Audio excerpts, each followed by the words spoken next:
Brothers and sisters, put this record down. Take my advice, because we are bad news. We are Columbia House Party. Jake, what's going on, man? That was a great intro. I love that. I like when it's like, I feel like that not every first lyric of every album is going to work for a nice little flow. But Working so far. That one's right there. We're getting into the groove, getting some ideas, I think. One thing that I wanted to, before we move forward, something I thought of after, something for the listeners on Spotify or maybe on actual cassette tapes or mix CDs.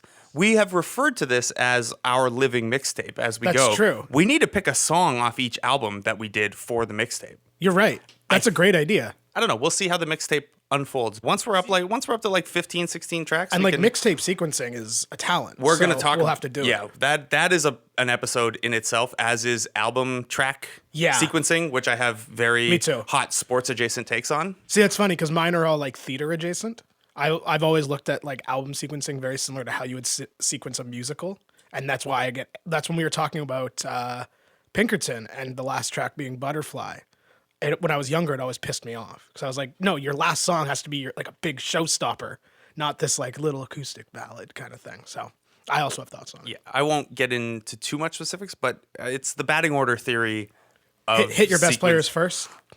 If within some structuring within that. Okay. But the first half certainly has to be better. And what an album to talk about today. To talk about the first half. To talk about the first half of the album being better than the second half. We talked about My Chemical Romance, who were they were one of a few quintessential bands of the 2003 to 2006 boom of pop punk and emo. Another side of that coin was Fall Out Boy.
I can't tell if that was the actual album copy of Sugar We're Going Down or the karaoke rendition of it at Kramer's Pub and Grill from our very first guest, Andrew Zuber. Zoobs, what's going on, buddy? A pleasure to be here, guys. A pleasure to have you. The very first guest on Columbia House Party. Feels good. Who else could it be? I was in the lobby waiting already, so you just called me. No. Touched. I'm honored. Does it feel weird for you that I'm in your seat and you're in the seat I'm normally in when I come on for Sportsfeld? It feels good. It's a good vantage point. You get to make eye contact with both people very easily. See, I thought you'd be more upset about me and you. I thought that I like it. We had a Fall Out Boys evening out with your girlfriend. Territorial situation here. Yeah, I like it. We are. Who better to have on to talk about Fall Out Boy? Yes, than you. Not to brag. It is one of the albums, you know. Yes. Yeah, you are an authority on several albums, but only those specific albums. Yeah. What is it? We have Tell All Your Friends, Morbid Stuff. Yeah. Today's album, and one karaoke hit from Bare Naked Ladies. Well, like a compilation of the Bare Naked Ladies' best hits throughout their albums. That one greatest hits CD. Yeah, pretty much. They basically nailed it when it came to putting out a greatest hits. CD is really good. They did it as you should, where it was just like, here's the best songs as well as the ones that were the biggest commercial successes. And then there's this album. Then there is this album. The other side of that emo adjacent coin that My Chemical Romance was on and that we covered, they were different, but they were no less dorkier. They were armed with swooping bangs, eyeliner, popped collars, which I didn't remember, and then they had some popped collars. They really have that Josh Charles in Wet Hot American Summer with the two polo shirts at once. Yeah, bad sideburns. Trucker hats, a lot of trucker hats. A lot of trucker hats. Not dissimilar from Weezer either, showing that geekdom can be commercially successful. The album we're talking about today, holds legacy status in the pop punk genre.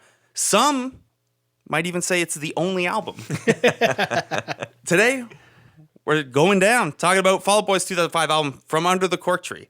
Your favorite album, Zoobs. Here's the thing, and I don't want to talk about inside baseball, is drop a bit that I was doing on Twitter. Right. But it just started as I awarded it Album of the Year one year, and then just continued doing it. Yeah, it was 2014 or something. So not to pull it too far back, but it isn't the album I've listened to most of my life. But for the sake of the fact that, ever since the bit started, it's had to become. Whether I liked it or not, it's taken on life. That's true. So I have, not a bit, but once every quarter or so, I will tweet out what were your favorite albums of the last couple of months. Right. Because I like to, it's a good way to find new music, and it's a good way to just interact with people, and every single time. And it's gotten to the point now where Zoobs doesn't even respond with From Under the Cork Tree. I think the last time you did the Simpsons meme of everyone turning to look at Bart waiting for the line. Say the line, Bart. But that being said, it is you in jest, you go back and listen to it. This is bangers.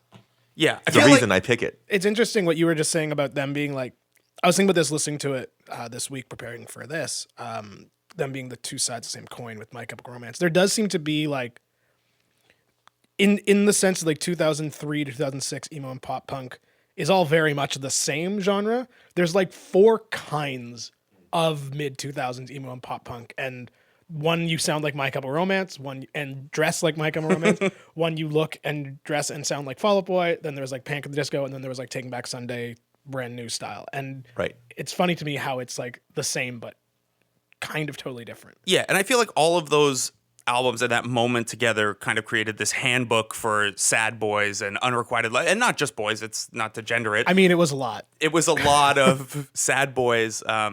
This handbook for how do you deal with unrequited love? How do you make yourself feel a little bit better about it? How do you get comfortable whining about it on MSN all the time? This album, From Under the Cork Tree, was kind of important in that pop punk explosion because of Fall Out Boy's crossover appeal. It was one of the first albums from this genre to be really, really commercially successful. And then their subsequent pivot away from that type of music and that scene is interesting in what it did to Fall Out Boy, obviously, and then fans of Fall Out Boy and where they went from there. Zoobs, why is this album it for you? Why did you want to come on and discuss this one with us? Well, I think it sort of resonates with me because there's a central theme to this album, and you sort of even say it in the beginning, the very first lyrics in the album, they came right out and say it, where, Jake, you talked about the 4 corners, the little styles. I think what makes Fall Out Boy so successful and so funny, for me, was they were always sort of in on a joke with you, where they're don't listen to this, it's stupid. That's literally how they open the album. And there's a bit of and I've always leaned on this myself, is if you point out how seriously you take yourself as a joke, it allows you to take yourself really seriously, because now there's no limit.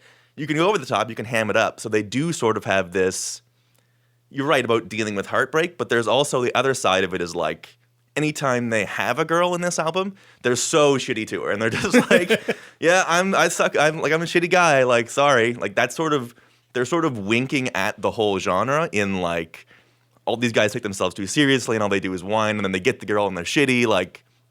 It's sort of very aware of itself. I think Say Anything was sort of the same way. Yeah. Say anything was more I'm trash, trash, nothing matters, I'm trash. Yeah. Also, you're trash. Also, it's hilarious. Yeah, but it sort of represented that. To me, that was always the connection to it, was it was always aware of itself. There's never more than 5 minutes where they're not mentioning that they sell records out of this, and they're we're making money off of you. It's blatant, but it's done in a humorous way that sort of points it out. I wonder if, and forgive me if this is in your notes, no, it's cool, man. I know that there was that was sort of how the band dynamic between Pete Wentz and Patrick Stump worked. Patrick Stump was I don't want to be in this fucking band. Right. I don't like this music. And then they got successful. It was okay, fine, I guess. And then to Blake's point about the pivot, why not more success and more money? Yeah. If you're already doing it in a sort of fake way. You can hear, unlike the other bands who did not have obviously anywhere near the same commercial success that Fall Out Boy has and did. But you can hear in this album, even in their quote unquote pop punk ear tunes, it's still so tailored to go right to arena rock. Mm-hmm. Yes, the sound is not that different from what they became. It's not. Which is striking. Sugar We're Going Down, I've looked up their recent set lists a couple times just to see if they play this stuff, and they don't. They play Dance Dance and Sugar We're Going Down, but Sugar We're Going Down slots in seamlessly to any of their like light 'em up arena hits. Now, they didn't, it took them a little bit to get to this, even though this was only their second album. So, 2003, they released Take This to Your Grave. They had a few EPs before, Fall Out Boy's Evening Out with Your Girlfriend, which is the precursor to Zoob's, our favorite genre joke. If you and your girl are cool. If you and your girl are cool, why is she waiting for an autograph after the Fall Out Boy show? So interestingly enough, at this point, at the point of Take This to Your Grave, Fall Out Boy had already signed with Island Records, but that album was released on Fueled by Ramen. Fueled by Ramen, obviously a big indie pop punk album. It was the first ever, at least Island believed at the time, it was the first ever kind of incubator deal. It's like, it's very NBA, like we're going to sign you to the G League, and if you're good, then we have your NBA rights. Basically, Island thought, well, we'll let them release this on the smaller album that fits that genre, and if they're good, we'll upstream them really easily, and we'll be in a position to take advantage of that. Does Pete Wentz run Fueled by Ramen? Or He he's does not. involved? He has another one. It's called DCD2. Oh, I think it's okay. called. Him and Stump have their own label. There's not much on it anymore. It's like them and Panic at the Disco and Sure. Travie McCoy, who it was Gym Class Heroes and now he's his own thing. But there's not much on it anymore. So yeah, that obviously that process was really interesting. They recorded this one, or Take This to Your Grave, pretty quickly. There was this weird, dynamic between Stump and Wentz, where Stump, like you said, Jake, didn't really want to be in a pop punk band. He was originally a drummer in a grindcore band. Pete Wentz was also like hardcore into the Chicago hardcore and metalcore scene, which you can occasionally hear on the first two albums, but then they erase all of that out of there.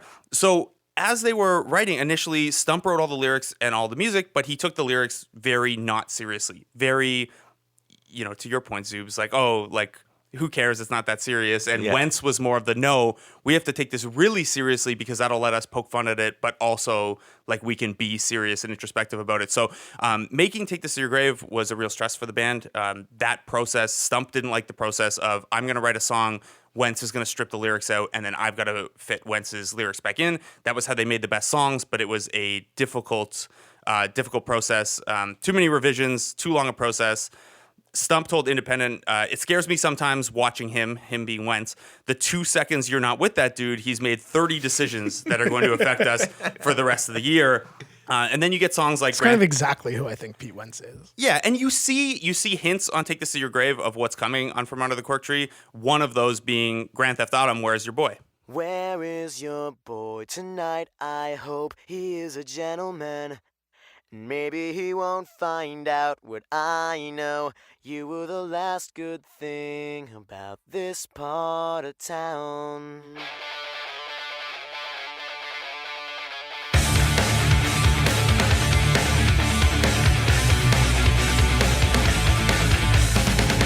When I wake up, I'm willing to take my chances on who I forget that you hate him more than you notice. I wrote this for you. Should it him? I could be him. I could be an accident, but I'm still trying. And there's more than I can say for him. Where is your boy tonight? I hope he's a gentleman. Maybe he won't find out what I know. You were the last good thing about this part of town. Where is your boy tonight? I hope he's a gentleman.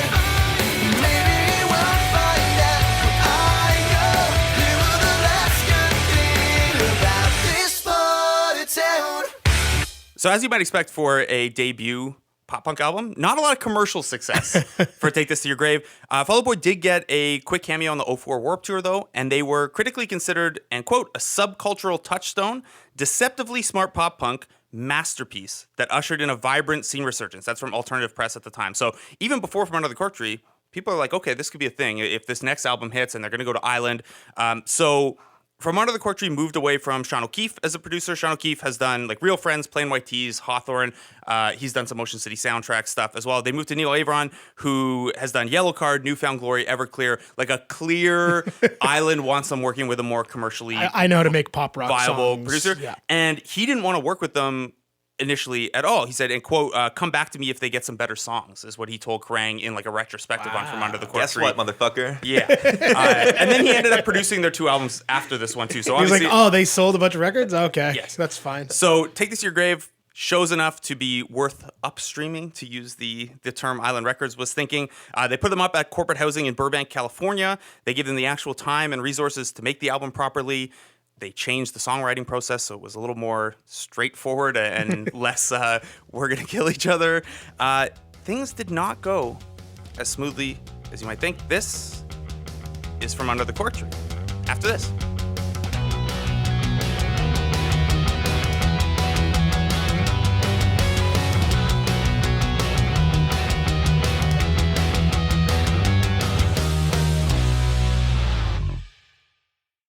All right, so I have a little fun fact for our boy the Zoobs. Okay. All right. Did you know that John Cena is tangentially related to Fall Out Boy? What? What? So From Under the Cork Tree, the name, is based on a 1936 children's book called The Story of Ferdinand. That's a story about a bull who would rather sniff Yeah, flowers yeah. under a cork tree oh, than I know participate who in Ferdinand. fights. Oh, I know who Ferdinand is. Yes. I feel like It was made I know into this a one. movie in 2017, The Story of Ferdinand, starring John Cena as the voice of Ferdinand. Oh, I know that movie. Yeah. This is the list of voice actors on the movie is insane. Very long list for a movie that I forgot existed until you just brought it up. That's reality now. That's also true. Yeah, it's too much content. Yeah, the Ferdinand Unlike actually this. comes up again in the album just because. So Ferdinand the story is like a key plot point in a movie called Dance Girl Dance from 940. Dance Girl Dance may have had an influence on one of the other songs on the album. I'm not sure. Hard to believe. So this songwriting process, they go all lyrics by Wentz this time around, all music by Stump. Stump once said he can write lyrics, but he can't write Fall Out Boy lyrics. I think that's a not incorrect distinction. Like when you hear a Fall Out Boy song, you're like, oh yeah, that sounds like a Fall Out Boy. Of course, for yeah. sure. So despite the more streamlined process, was not much cleaner. Right before they went into record, they ditched 10 songs and wrote 8 new ones. One of those new ones was Sugar We're Going Down. Wow. Island did not like that song. They thought the chorus was too wordy. They wanted them to ditch it entirely because the radio wouldn't play it. Eventually they made them change the title for the song as well. They obviously gave in on the song being on the album and being a single. Island, close miss, not Yeah, having really. Sugar We're Going Down. One of the more weird and interesting things about this album is all the bizarre song titles. Of course. The first one on the album, our lawyer made us change the name of the song so we wouldn't get sued.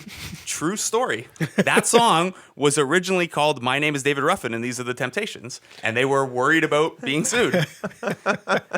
The song titles on the album is kind of a key feature. A lot of them reference pop culture. There are movie quotes from Casablanca, Dirty Dancing, 25th Hour, a bunch of stuff.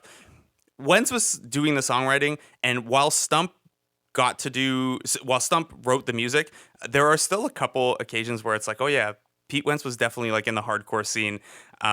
There is a spoken word kind of poem at the end of Get Busy Living or Get Busy Dying. So Which, corny. like, the Used did the same thing at the start of I'm a Fake. Yeah. And, like, for a long time, I thought it was just, like, they had some spoken word poem and they both used the same guy. But it's not. I feel like that, if you want to date this album, that spoken word bridge, it's like, oh, 2004, 2005. Like, yeah, perfect. Yeah. I think even not knowing that, but like listening to the album, you know that's like they let Pete do this. Like, Yeah, totally, yeah, there's totally. no mistaking that the whole band was like, yeah. Then we have you do spoken word. It's like obviously he was like put it in, and they were like, yeah, Well, it's like- you wrote the entire thing. To that point, like the strongest part about Fall Out Boy's music is and has always been Patrick Stump's voice. Right. And so whenever there's like a Pete bit, it's very obvious when it's a Pete bit. Yeah, the Patrick Stump voice thing, I made the mistake. I made the comment earlier about Zoobs doing a great karaoke rendition of Sugar We're Going Down. I did that in the in wrong key. Koreatown while sick one time. Oof. And it was just like, I was not terribly ill. I was obviously good enough to be going out and like having a beer and doing karaoke, but my voice was not there. And oh boy, did that suck. I'm not a talented singer generally, No, but not me Stump either. gets to some places that you better be warmed up and ready for. He's got a crazy voice. Like maybe we'll talk about a bit about his solo album sometime, but like his singing on that is pretty good. The singing on that is not super good. On I Slept With Someone and Fall Out Boy, there is a brief glimmer of screamo. I found the cure to growing older, and you're the only place that feels like home. Just so you know, you'll never know, and some secrets weren't meant to be told, but I found the cure to growing older. That's so savage, fulfillment, so many of the way you are. Can't cover it up, can't cover it up. That's so savage, fulfillment, so many of the way you are. Can't cover it up, can't cover it up, no. Someone old, no one new. Feeling borrowed, always blue. Someone old, no one new. Feeling borrowed, always blue. Someone old, no one new. Feeling borrowed, always blue. Someone old, no one new. Always borrowed, always blue.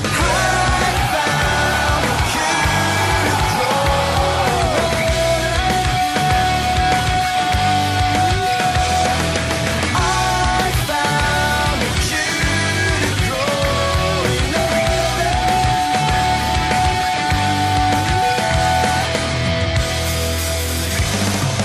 Down so selfish and fulfillment, so fitting of the way you are.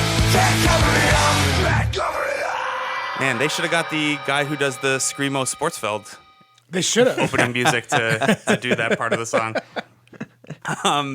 So obviously still a little bit of push-pull on this album, figuring out who they are. But for the most part, by the time From Under the Cork Tree comes around, Fall Out Boy is who they are. That did not... So Stump referred to the songwriting process as much more natural and fun. Wentz had a much tougher time with it. Obviously, the lyrical content of this, there is some self-deprecation, there's some relationship stuff as well.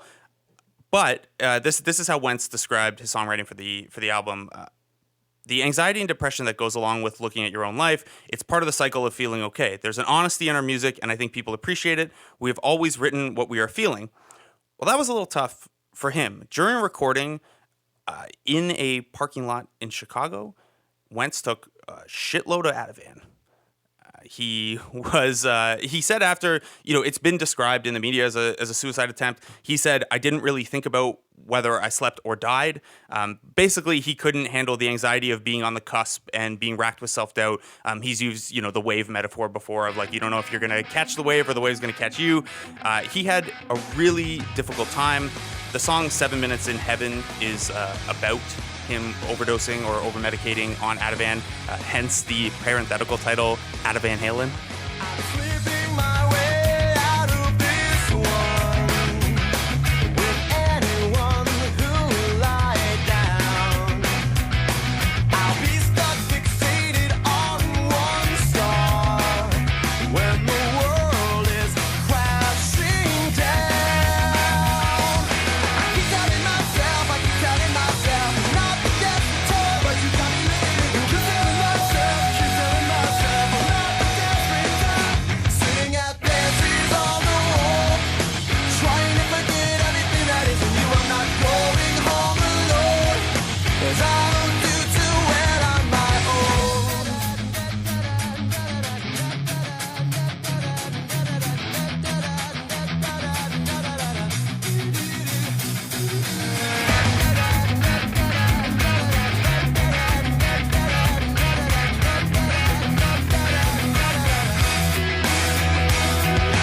Keep telling myself, I keep telling myself, I'm not the desperate type. You got me looking in your eyes.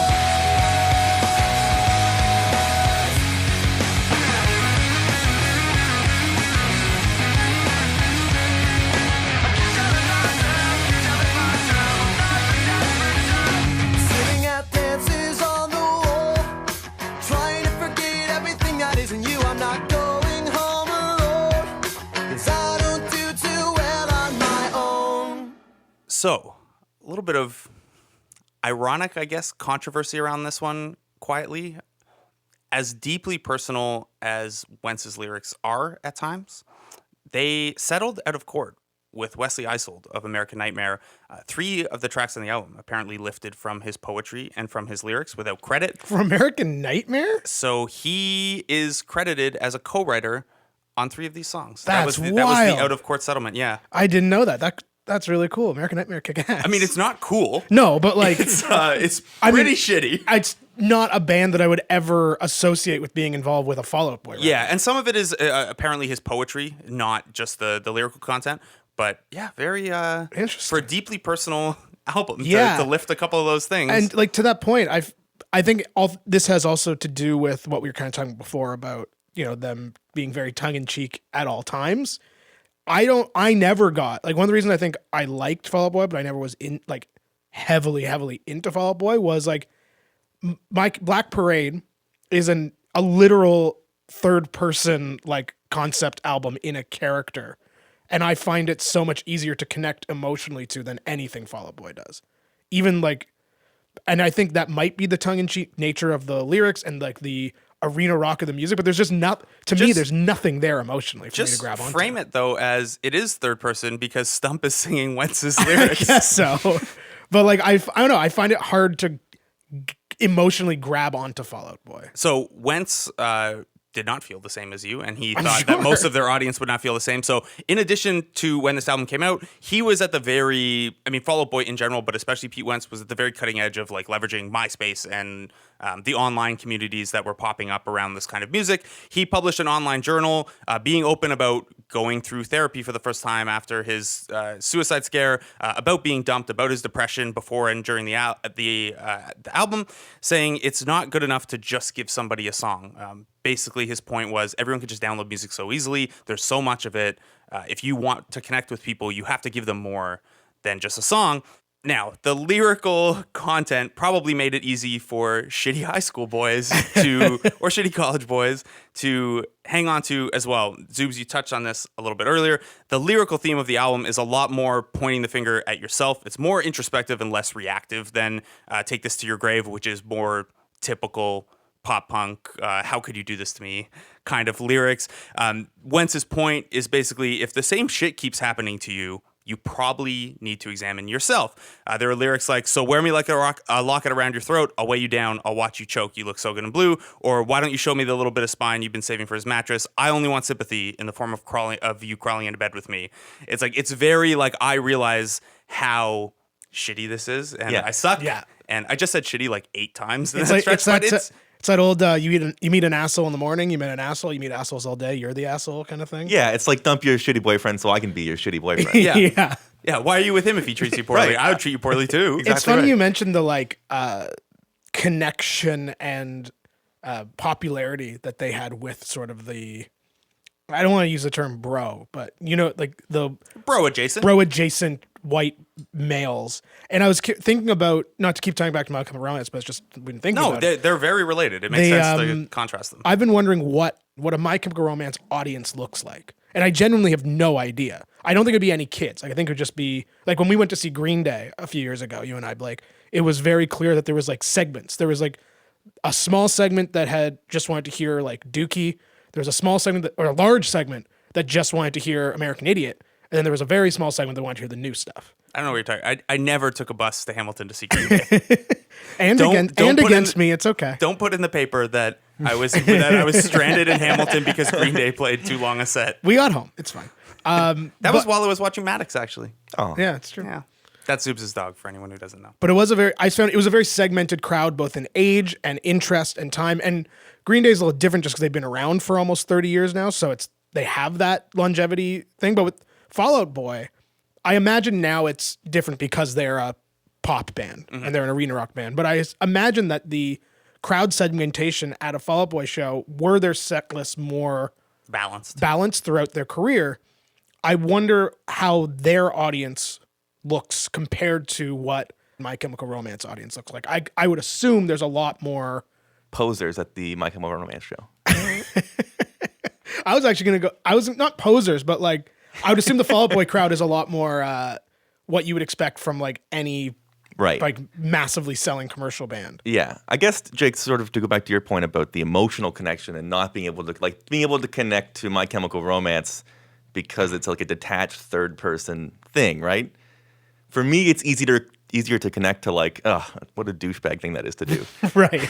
And like we talked about this a little bit before, but like the My Chemical Romance is the perfect thing where like growing up, nobody I know admitted to being a My Chemical Romance I fan. didn't admit to it. I was a Right. huge fan. And I didn't admit to it. So it's so weird for me to look at this now in the future, and people who at the time weren't My Chemical Romance fans be like, I can't wait to go see My Chemical Romance. It'll be a more legitimate audience when like you are basically admitting yourself that you weren't a legitimate fan when it was happening. Totally, absolutely. And which is funny, especially when you consider all the other music I was listening to at that time. Like, Right. At that time, my favorite band was the Alkaline Trio, who are like You'd be like, what a poser. two steps away from My Chemical Romance, if that. It is funny how it is all related though. They are like, it is the two of the same coin. It's Yeah. like it's like having those same instincts, and like, because this is like theater. It's like, it's almost like theater Totally. rock as well. It's like theater kid music.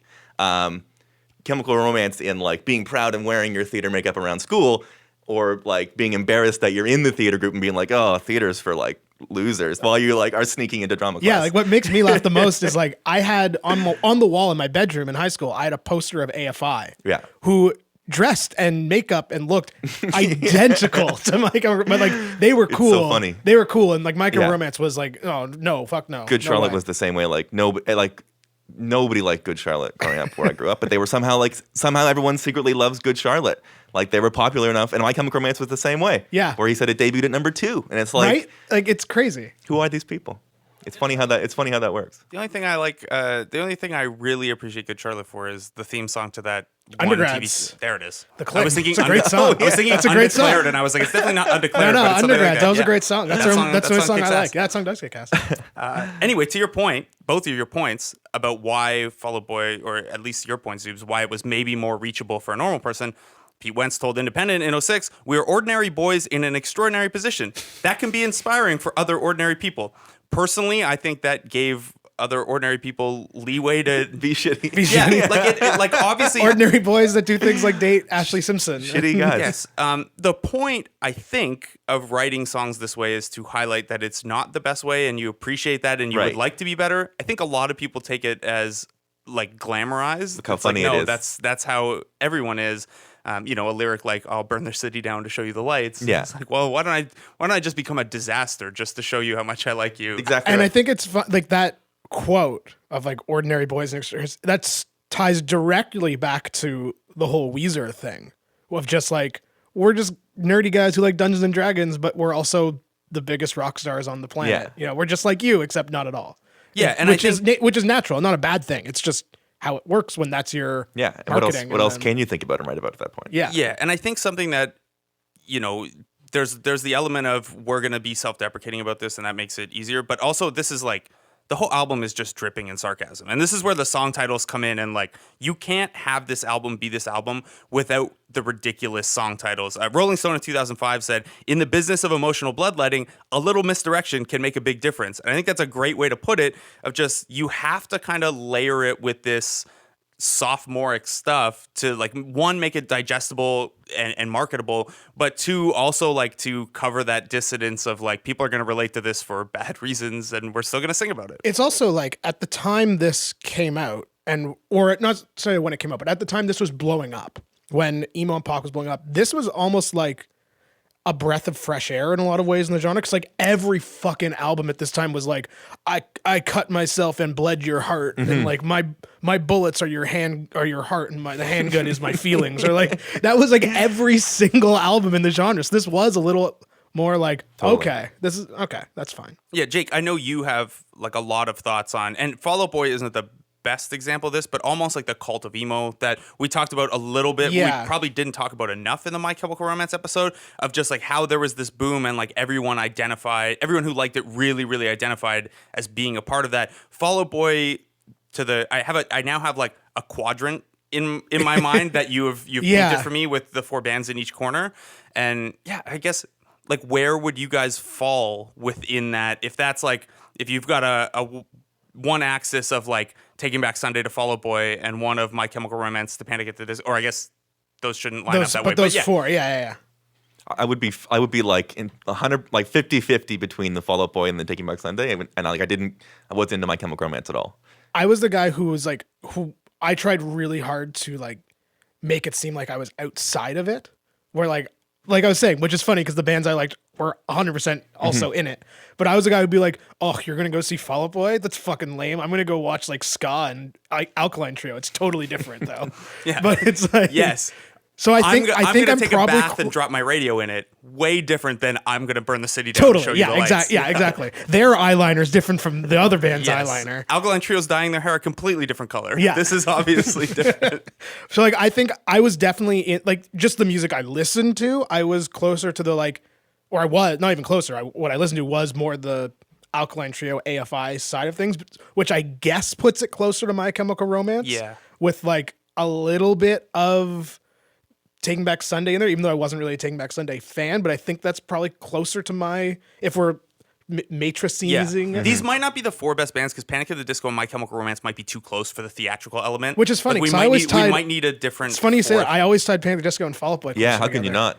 They sort of instead of being a quadrant, they belong as like a connector between Yeah. between My Chemical Romance and Fall Out Boy. To me, they're like the exact marriage of it. I think I agree. Yeah, and like weirdly, it's just like the split is like, well, if you were a theater kid, you maybe lean Yeah. toward Panic at the Disco, and if you were a jock, maybe you lean a little bit toward Fall Out Boy, 100%. which is hilarious given that Fall Out Boy eventually became like a frat rock band, given what they looked like at this time and Totally. what their audience was. You hear this a lot about Ed Sheeran and about how it's kind of funny that a guy who looks like Ed Sheeran and is marketed like Ed Sheeran is this like international pop sex symbol. Fall Out Boy, very similar thing. Like you look at Fall Out Boy and you're like, these guys are a giant arena rock band? Okay. Yeah, or even at the time, like the Sugar We're Going Down video, like that's Patrick Stump. Yeah. That's the lead singer of this band. But listen to that voice though. Them pipes. And that's another area where like we could draw the quadrant even musically, where like Patrick Stump and Brandon Urie are so ahead of most of that genre in terms of just. I mean, Gerard Way's in there. He's got some chops, but it's a different style. He's in there within that quote unquote emo voice. Right. Patrick Stump has just a killer singing voice. Yes, and Brandon Urie. And Brandon Urie as well, yeah. Love that guy. They sound the same to me, which is not a insult, but like their vocal stylings are very. But again, that is unto itself another corner of the emo sound. Whereas like then it became like, okay, do you have the whiny like My Chemical Romance Take Back Sunday voice? Do you have this like very strong, like deep in your throat voice like Urie and Stump? Like it's interesting how it all sort of. And I'm sure this is common in all genres that become popular, but it's funny to look back on. Maybe it's just because it's a genre that I like a lot. How everything was the same but different, but also the same. Mm-hmm. So obviously, this album was successful within the genre and is hugely responsible for pop punk, going where it did. I feel like a big part of what this album contributed to was, and especially because the music, to look at it now, at the time I would have fought you for saying that it's like just stadium rock, but it's so that it wasn't a hard pivot to that. So it's pretty, the barrier to entry with Fall Out Boy is not very high. No. So if you are firing up Madden 06 and you're trying to build the Jaguars roster around this unbelievable rookie running back, Maurice Jones-Drew, who you have on a dirt cheap contract, you've got all this cap space to build around him, and Dance Dance keeps playing over and over again? She says she's no good with words, but I'm worse. But started out a joke of a romantic stuck to my tongue. Way down with words too over dramatic. Tonight it's a can't get much worse. Worse, no one should ever feel like I'm 2 quarters and a heart down. And I don't wanna forget how your voice sounds. These words are all I have, so write them. So you need them just to get by. Dance, dance, we're falling apart to have time. Dance, dance, these are the lives you love to lead. Dance, this is the way they are. Dance, this is the way they love. Dance, this is the way they love. If they knew how misery loved me.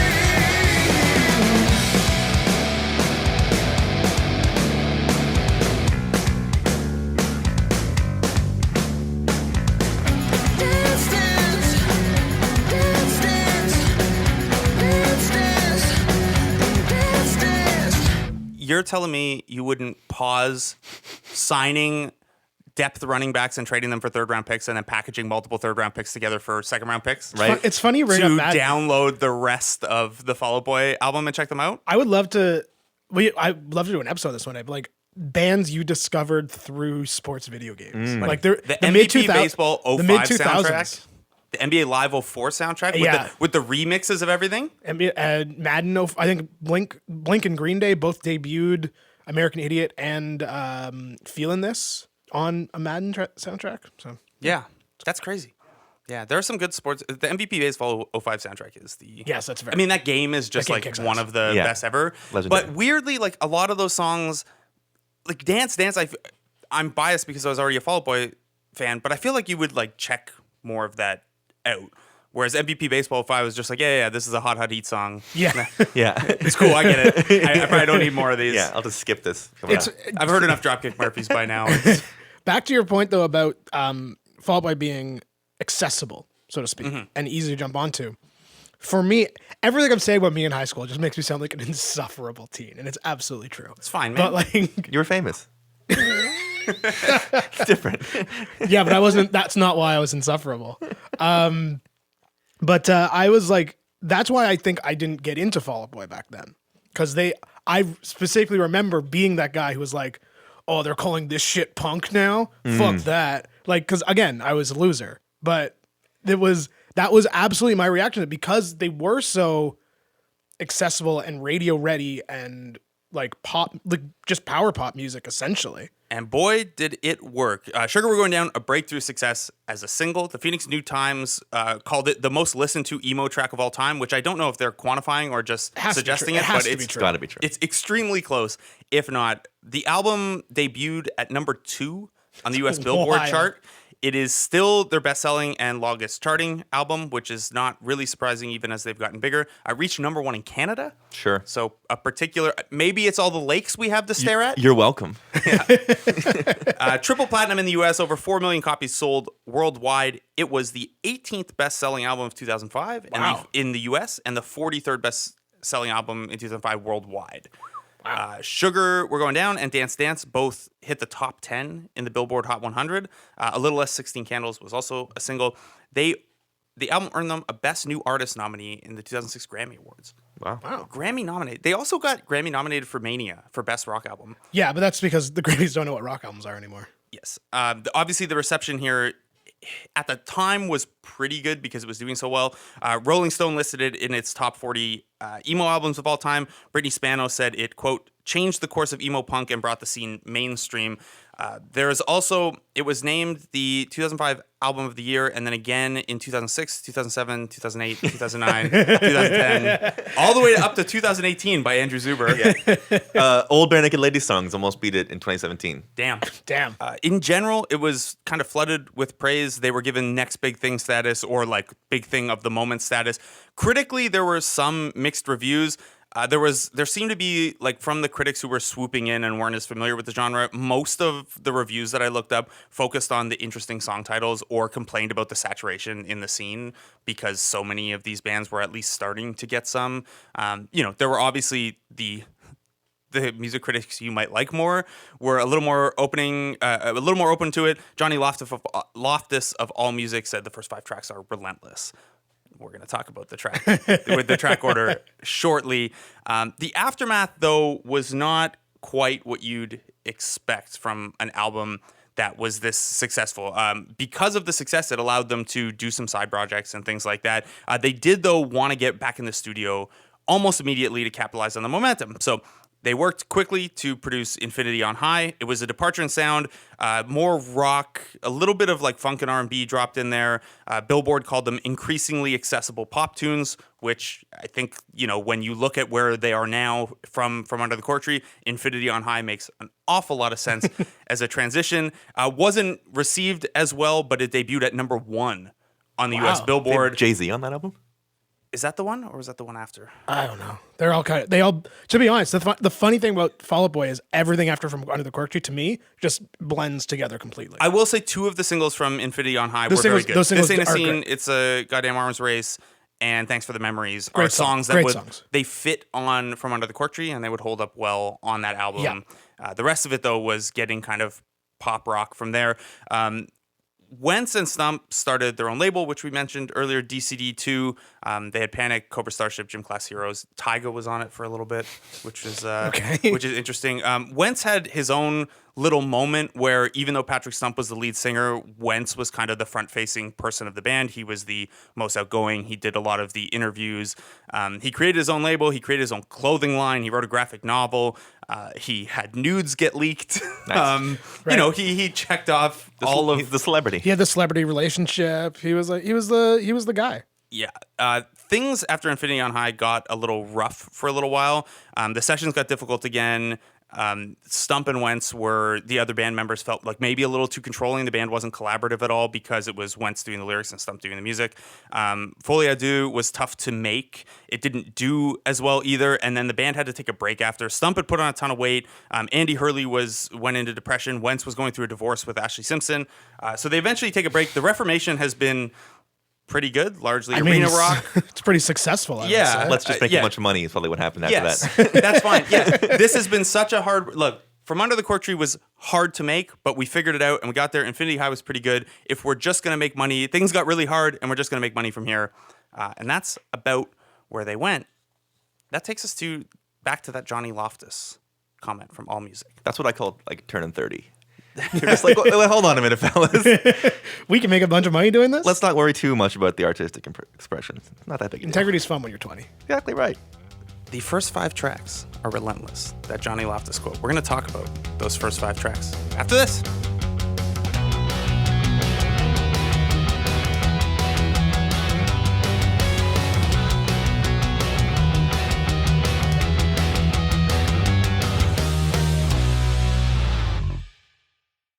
All right, not to keep us too much on football here, guys, but January 9th, 2016, Carson Wentz Oh, yeah. leads the Bisons to a 5th straight FCS title. He runs for 2 touchdowns, throws for a 3rd, named Division I AA championship game most outstanding player. Led to a series of Carson Wentz, Pete Wentz jokes on Twitter. There was a joke thread that may or may not have involved a couple of us. December 19th, 2017, the original tweet that started the thread has since been deleted. But there was a thread where the three of us, I think couldn't be me. multiple people threatened to Oh, beat us up. Not that they could, because we're obviously pop punk everyone, guys. We're very everyone tough. was like, "Please stop this." Yeah, no one's gonna beat up 3 pop punk kids. Come Yeah. on. People were not happy at the thread of fake Fall Out Boy song titles This went on for- this went for hours. that we were trading around. It went on for a really long time. We talked about the importance of the Fall Out Boy song titles from Under the Cork Tree. They fit the theme of the album. They helped the reception of the album. They were important. Fall Out Boy has continued with that sometimes, less and less important to the actual music and the actual concepts of the album. They have 108 songs. I went through them all. 50 of them are weird From Under the Cork Tree-ish titles. Okay. That seems about right. Yeah.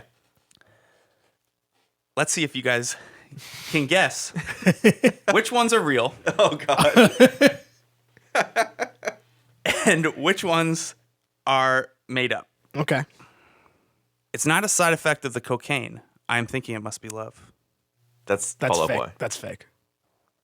It's real. That's Fall Out Boy. They all sound fake. Is the thing. We waited this long. What's 5 more minutes? That's fake. That's fake. Yeah, that was one of yours. Yeah. Tell me my own tweet to my face. They're like children to me. They're hours. They're years ago. Hours ago. They're years ago. I remember all my babies. I seek you, but you don't seek me. That's fake. That's fake for sure. That sounds like that's a Jake. If it's ICQ reference, it probably is. Yeah. The art of keeping up disappearances. Ooh, That that's Fall sounds Out Boy. real. That's real. Yeah. Damn, you guys are doing it better at this than I thought. You didn't know my special category would come out. Tweets that I've been involved in. There's no filter for this heartbreak. Ooh, that's fake. That's fake. Yeah, that was one of mine.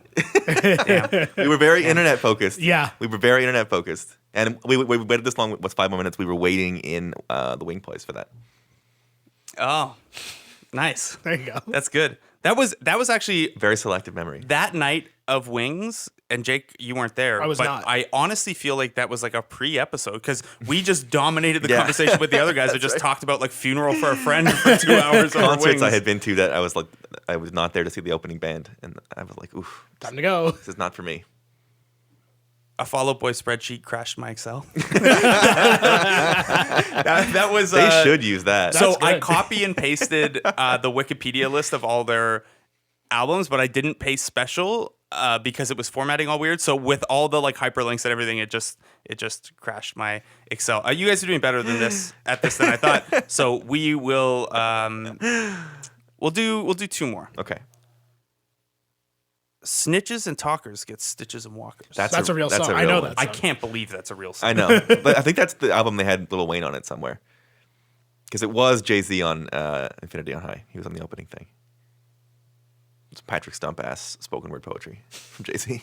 He's following up his Linkin Park. All right, That's true. It was in that area. He was like, "Fuck it, I can make money off of this." yeah. All right, let's just wrap it there because we got He'll to become a billionaire by not playing with Sad Boys. Absolutely right. All right, let's get into some of the songs we know are real Fall Out right. Boy titles for sure, and let's rank them. Sure. Let's do it. From Under the Cork Tree has 13 tracks. It also has a very good bonus track called Music or the Misery that we won't include here. I like that song a lot. It would probably not crack my top 3 anyway, but let's, what do you guys have as the number 1 song on From Under the Cork Tree? I slept with someone in Fall Out Boy, and all I got was this stupid song written about me. Interesting. I love that song. Listening to it, and I know the album starts out really hard, and I think part of what makes this song stands out is it comes after 2 of my least favorite songs that sort of blend Yeah. together, where it's sort of like, I noticed I was listening on the way here, and I was also like, oh, here I'm it ready- is. I was like, I know there's another song on this album Yes. that I like. So Where is it? I And think there it stands out because, as that review said, and as we've talked about, it really comes out of the gate really hard. Like the rest of my top 5 are from the top of the album. I think it's obvious, and it's like the ultimate song title for a Fall Out Boy song. Yeah. it references Fall Out Boy. It's like It's also like a popular phrase. and it's like it very well encompasses like it's serious and not serious at the same time. It's very aware of itself. It's classic Fall Out Boy, and even as you said it, like it gets the screamo a little bit. I Yeah. think that one's the perfect encapsulation of like of Pete and Patrick. Really, like they both sort of nail it there. It's a good song. I had it third. Yeah. I have that. Fair. I think I have it second, actually. Got to be in the top 3. Yeah, I have it second. I just third. What do you have first, Jake? I have. I don't even have not sure of the entire title. Oh yeah, of all the gin joints in the world. Yes, I have it number 1. had that number 2. I have that number 2. Yeah, Really? it's a beauty. It's a great number song. 2 on the album as well.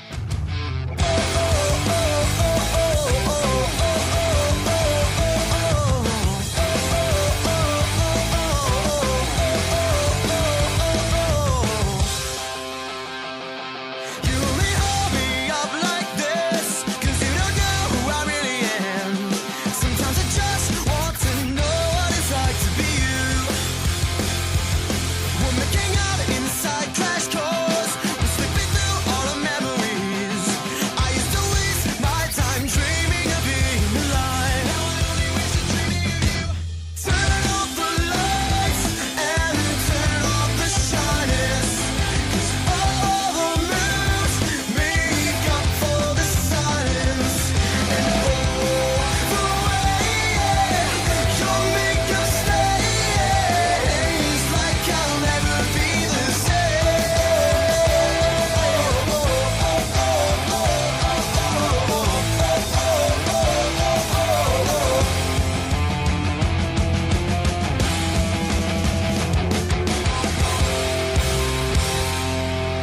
Of all the Gin George should be the opener.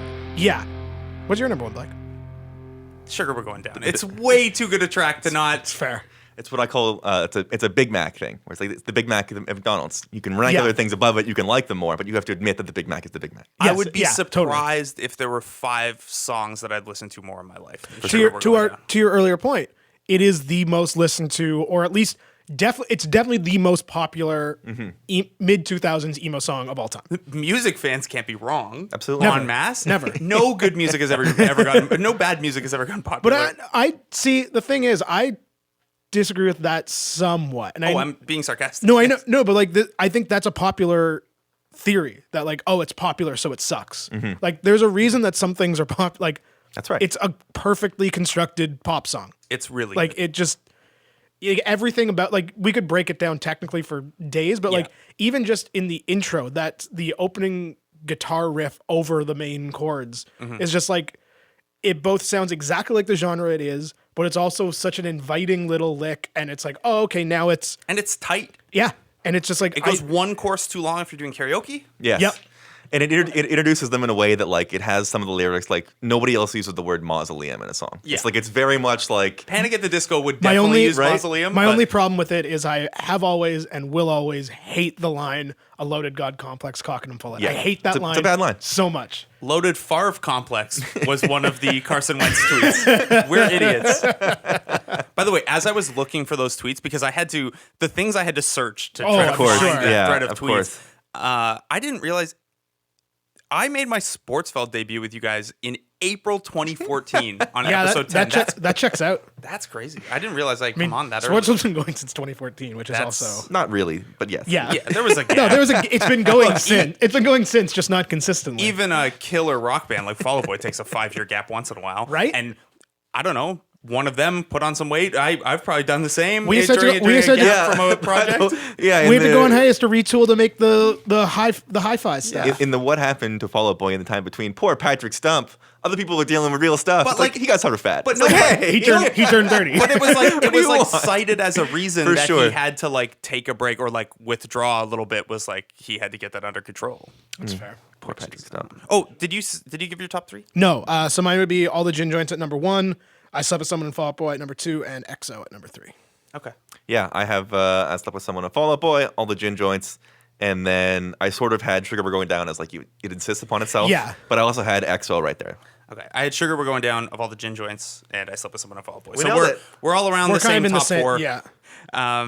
And then Nobody Puts Baby in the Corner is a good song. I hate the way it starts coming out of Sugar We're I Going agree. Down. I don't like. I kind of would flip Sugar We're Going Down and Dance Dance. I think on the track listing. I really like how Gin Joints goes into Dance Dance. That's fair. The drum brings it in really well, but I know what you mean. I don't like the way Sugar We're Going Down goes into Nobody Puts Baby in the Corner, even though that's a fine song. I know what you mean because I do think because Dance Dance is such a banger and Sugar We're Going Down is just like a great pop tune, I feel like you need sort of in your baseball lineup idea, Dance Dance is your cleanup hitter. Yes. And Sugar Going Down is your like number 3, just gets on base. Yeah. I Can don't hit it out want- of the park if he needs. I don't really like Dance Dance all that much. Really? I think it's just an overlisten thing, and the Madden maybe. soundtracks The Madden and the thing is commercials, killer.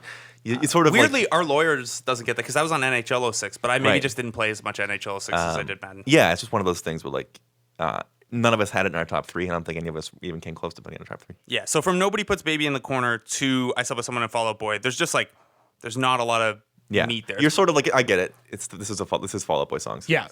Individually, hearing them individually probably perk up, but listening to the full Fall Out Boy album, Exactly. there's like 15 minutes where you're like, Yeah, all right. I agree. Luckily, everything's fast. There's no long songs. And again, it's a weirdly constructed album in the sense the final four, the first 4 and the last 4 are all great, and then the middle is just kind of like, all right. This leads us, Jake, to picking one of these songs for the mixtape. Has to be Sugar We're Going Down, doesn't it? I think so. Like it's not See, I even. thought you were gonna pick Gin Joints here. yeah, I think if Gin we Joints is my did a f- weighted average from the voting here, It's it would Gin be Joints. Gin Joints. So, But maybe, so you know what? No, this isn't a best of. This is our thing. I'm saying Yeah. Gin Joints. all right, Who are you making this playlist of all the for? Gin Joints in all the world, Well, I'm sure we'll have plenty of other albums where like the song is going to be the song for the playlist. yeah, but we don't need to do it every time. No, We didn't do El Scorcho or Welcome to the Black Parade. that's true. Also, people know those songs that they don't really need Yeah. them on a mixtape. Like if I was That's right. You never not that I would ever have made someone a mix CD. In the, No, but in you the don't past, make or a mix, you don't Spotify make mix playlist. CDs of the top 40 hits. Exactly. Everyone knows those songs. Exactly. It's you like this thing? Well, let's use that as a gateway. Here's some other stuff you might. Or if you're me, it's here's a lot of songs that mean a lot to me that you might not care about, but it says a lot about me. So learn about me. Here's what I like. Here's what I like. Yeah, I go the other way. I go you told me you like that one thing. Well, here's a bunch of stuff you might also like, and then you'll remember that I gave you that song. That's the whole arc of High Fidelity. Yeah, and then when he you learns put- his lesson by making a mixtape for her. And then when you put it in your MSN status about some other guy, I can cry. Poor me. Poor me. The one thing, this is going to come up a lot in this genre. Some of these lyrics are not the best. Yeah, I feel like the more we talk about mid 2000s pop punk and emo, the more this is going to come up because it was like Jesse Lacey being outed as being a shitty dude is the least surprising thing. Like even the guys who aren't necessarily shitty dudes, it was just sort of the tenet of how you wrote these songs. Yeah, and, it's and just, like Chris Caraba, like the songs being so painful at some point that he had to like break down on stage. And it's just like there's going to be some of that weird, you were maybe a little too honest. It's funny, like I was saying how I find Fall Out Boy keeps you at arm's length, and that's what I didn't necessarily connect with or like with them. But in retrospect, to exactly the purpose and exactly what you were talking about earlier, it does make me like them a little more because it got away from that. Like, I think a big criticism of emo at the time was it was so overwrought. It was just these sad boys taking themselves so goddamn serious to the point they were like crying on stage as they were singing their songs. And Fall Out Boy were like, we're gonna make a bunch of money off this, and we don't care. Not Like, it's not that serious. it's fun. Gene Zambros. That's right. All right, guys. Thanks so much for listening. Zoobs, thanks so much for coming on, Thanks man. for coming on. My First pleasure, guest. guys. That was tons of fun. The first First guest. guest. The only album. You never have to listen again. We covered the one album. Yeah, that's right. The only album, the only guest. But please, But not the only guest. Yeah, please do listen again.